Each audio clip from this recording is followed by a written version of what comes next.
A new report in the New York Times claims that Donald Trump only sent missiles over to Syria to bomb those buildings because he had previously tweeted out a few days before that he was going to be tough on Syria.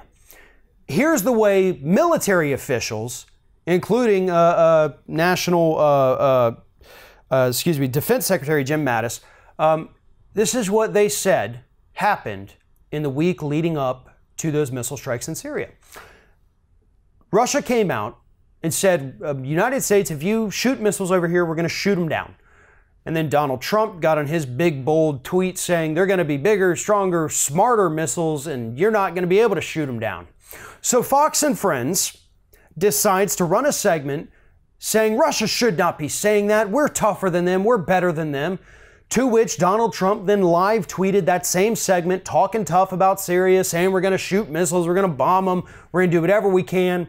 All while Jim Mattis is in the background telling Donald Trump, first of all, we have no proof that this alleged chemical attack was actually a chemical attack or that Assad did it. We don't know the facts, so could you please shut your damn mouth for a few minutes and stop the tweeting? Those weren't his exact words, but this is what they're saying kind of happened behind the scenes. Hold off on doing anything until we get the facts. Then when Trump said, no, I want to send missiles over there, he said, okay, well, let's get the approval of Congress first. And Trump said no. Mr. Trump, the officials said, wanted to be seen as backing up a series of bellicose tweets with action, but was warned that an overly aggressive response risked igniting a wider war with Russia. That is coming from officials in the United States military who were around Trump as he made the decision. This was not based on whether or not the chemical attack happened. This was based on the president saying, well, shit, I already tweeted that out, so I guess I got to do it. All right, let's bomb them. That's what happened. So for all those people out there who think that, oh, Donald Trump's Twitter feed, that's nothing to talk about, it's just a distraction. He just bombed the hell out of Syria because he wanted to make sure that he didn't look like a liar in his tweets saying he was going to be tough on Syria. This is what happens when you give the keys to the United States to a petulant little man-child who has no idea what he's doing.